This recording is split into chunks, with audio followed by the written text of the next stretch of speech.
Pemirsa, kita lanjutkan diskusi kita. Tadi kita sudah dengar dari Dirjen Otonomi Daerah Kemendagri. Sekarang saya mau ke Mabes Polri. Ada dua Inspektur Jenderal di sini, Pak Gatot, Pak Arief. Saya mau mulai dengan staf ahli sosial dan Karena bisa nambahin sedikit aja. apa tuh? Biar lengkap. 1 menit lagi nambah. Sedikit. Apa? Silakan. Sebentar. Jadi status terakhir saja. Polemik mengenai hal ini sudah dilaporkan oleh Pak Mendagri kepada Menko Polhukam karena menyangkut persoalan institusi Mendagri, kemudian Polri dan TNI, maka seluruh proses pelaporannya termasuk ke Bapak Presiden itu diambil alih penanganan masalah ini oleh Polhukam, itu koordinasinya. Itu saja informasi tambahan. Terima kasih. Baik, sekarang ke Pak Gatot. SDM dulu. SDM dulu. Terima kasih Bang Karni. Silakan Pak Arief. Dari Mabes Polri, saya asisten sumber daya manusia yang memang memproses penugasan-penugasan seperti ini.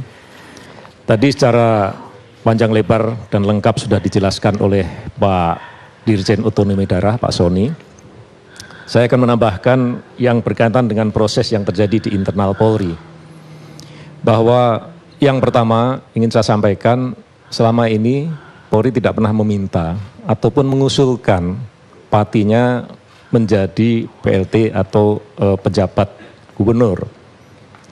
Yang terjadi adalah pada tanggal 19 Januari kemarin, Polri menerima surat dari Kemendagri seperti yang disampaikan oleh Pak Sony untuk meminta 2 orang pati Polri eselon 1. Eselon 1 itu berarti berpangkat bintang 2 atau bintang 3.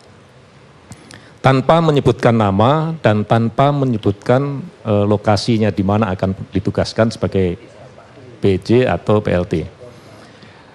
Kemudian dengan adanya surat itu, maka kami koordinasikan dengan Kementerian Dalam Negeri tentang surat ini. Bahwa proses penunjukan PJ atau PLT atau sebagainya ini, pertama kalau ada wagubnya, ditunjuk wagubnya. Seperti disampaikan Pak Sony tadi. Kemudian kalau ada pejabat eselon 1 Kementerian Dalam Negeri, ditunjuk pejabat eselon 1. Kalau tidak ada, mungkin dari pejabat eselon 1 di Kemenko Polhukam. Kemudian juga dijelaskan kalau ada penilaian tentang hal-hal yang menyangkut kerawanan memerlukan penugasan TNI Polri, maka bisa ditugaskan TNI Polri seperti disampaikan oleh Pak Sony tadi. Sehingga langkah kami selanjutnya adalah membentuk tim pengkajian untuk mengkaji dari aspek yuridis, aspek politis, aspek kerawanan yang akan ditangani, kemudian menentukan kompetensi apa yang diperlukan dan kriteria-kriteria perwira tinggi yang akan bisa ditunjuk, kemudian alternatif siapa saja yang akan disampaikan. Ini sedang dalam pengkajian. Sehingga kami menunggu rekomendasi dari tim ini untuk kami laporkan kepada Bapak Kapolri. Selama ini memang banyak anggota Polri aktif yang ditugaskan di kementerian lembaga, BNPT, BNN, KPK, OJK, PPATK, dan lain sebagainya. Sehingga proses itulah yang kami lakukan selama ini. Singkatnya bahwa sampai saat ini Kapolri belum menjawab surat permintaan Kemendagri ini terhadap 2 orang ini. Sehingga menjadi polemik ramai seperti ini, makanya ini saya terima kasih diberikan kesempatan untuk hadir di sini sekaligus mengklarifikasi. Hal-hal lain tadi sudah disampaikan oleh Pak Sony dan kita akan Bapak Kapolri sudah memberikan arahan pada kami semua bahwa nanti akan dikoordinasikan dengan Kementerian Koordinator Kemenko Polhukam. Apakah ini nanti dipenuhi atau tidak akan dikoordinasikan karena seperti disampaikan Pak Sony tadi sudah diambil oleh Kemenko Polhukam. Selanjutnya Pak Gatot mungkin akan menambahkan, silakan. Oke, pertanyaannya Pak, nama 2 orang ini munculnya dari mana? Nah ini kami dari staf sumber daya manusia tidak mengetahui Pak, munculnya dari mana. Apakah ini dari pertemuan informal antara pimpinan-pimpinan kami dengan pimpinan di Kementerian Dalam Negeri. Ini begitu keluar di koran saya juga bingung juga gitu. Karena surat sampai saat ini belum kami siapkan. Siapa yang ditunjuk juga kami yang memproses ini belum ada sama sekali. Jadi bukan dari Mabes Polri dua nama ini muncul. Ya, saya dengar dirapatkan pun belum. Belum, masih dalam tahap pengkajian, belum dirapatkan. Ya, karena saya yang langsung menangani ini.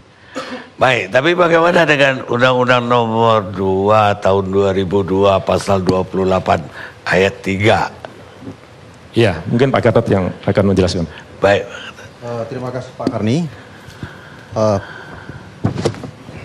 Pada awal juga Pak Karni menyampaikan bahwa dalam pencalonan ini ada regulasi yang dilanggar. Di antaranya Pasal 28 Ayat 3 Undang-Undang Kepolisian. Tadi sudah banyak dibahas oleh Pak Sony tentang aturan-aturan dasar daripada pencalonan ini. Pak Sony banyak berbicara tentang Undang-Undang ASN, kemudian Undang-Undang tentang pemerintahan daerah.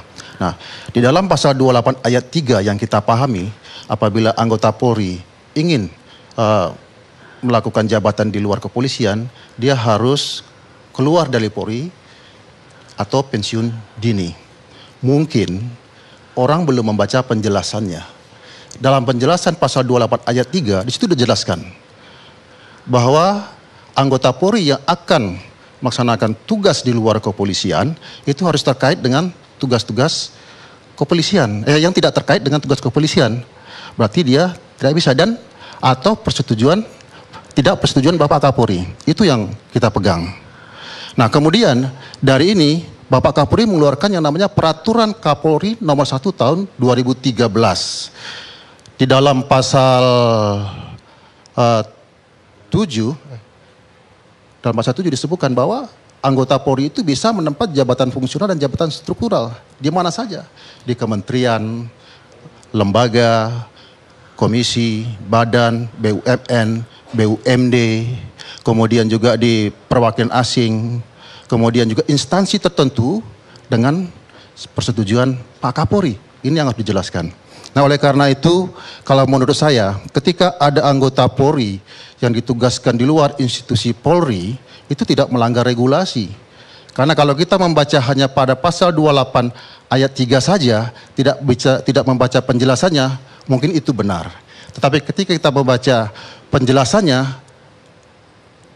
kita bisa tahu bahwa anggota Polri bisa melaksanakan tugas-tugas di luar institusi Polri. Demikian Pak Karni.